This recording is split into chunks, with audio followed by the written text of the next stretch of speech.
Қаламыздағы дарын орталығында жалпы білім беретін пәндер бойынша республикалық пәндік олимпиада басталды. Сайыс биыл ерекше форматта ұйымдастырылған. Білім бәсекесі санитарлық талаптарды сақтай отырып, бір қатысушы, бір компьютер, бір камера форматы бойынша жүргізілуде. Олар жаратылыстану математикалық және қоғамдық гуманитарлық бағыт бойынша 16 сабақтан бақ сынауда. Биыл республикалық олимпиада ерекше жағдайда өтті. Пандемияға байланысты біз оқушыларды бір жерде жинай алмадық. Сол себепті өңірлерде 18 пунктте Юстади орталығында тапсырды. Әр оқушыда камера арқылы бейне бақылау жүргізілді. Оқушылар тапсырмаларды орындап болғаннан соң өздерінің жұмыстарын сканерлеп бізге Алматыға орталыққа жіберді. Әр оқушының жұмысы шифрленіп, қазылар алқасына тапсырылды. Олар тексеріп болған соң нәтижелер шығарылды. Қазылар алқасы тексеріп жатқанда оқушылардың жұмысы аты жөнсіз сайтқа салынды. Біздің сілтеме арқылы оны көре аласыздар. Респа 2021 дарын кейді сайтында. Когда участники Олимпиады приходили в центре сдачи Олимпиады, они садились за компьютер и им выдавали конверты. В этих конвертах содержались коды, с помощью которых они имели возможность войти в систему и получить задание по Олимпиаде. Весь процесс сдачи Олимпиады фиксировался на камеру, и все это транслировалось через социальные сети. Таким образом, учителя, родители и все желающие могли наблюдать за ходом Олимпиады. После того, как ученики выполнили задание с помощью сканера, сканировали собственные работы, все это загружалось в определенную удаленную папку и отправлялась в город Алматы, где работал республиканский штаб жюри по Олимпиаде.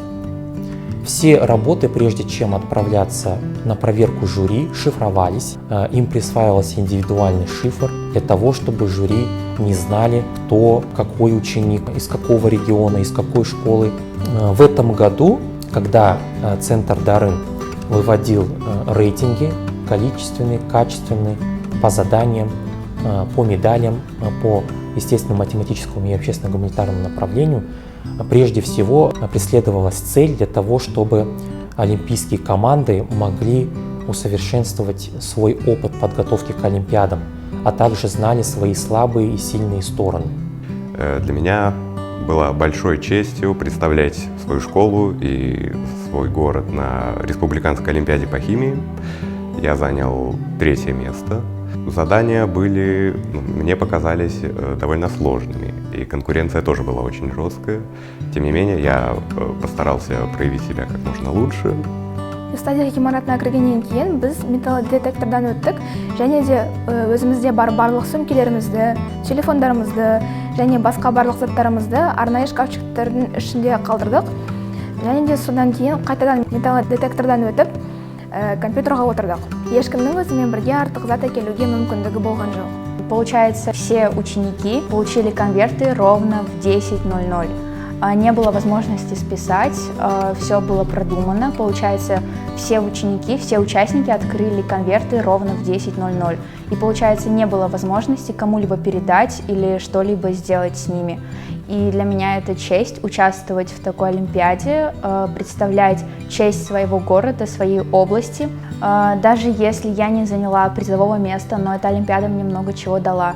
Я повторила весь материал по своему предмету. Перед началом самой олимпиады у нас провели мини-тренинг на платформе Zoom. С каждым учеником отдельно проработали. Просмотрели все слабые и сильные стороны, создали все возможные условия, чтобы без паники спокойно написать олимпиаду.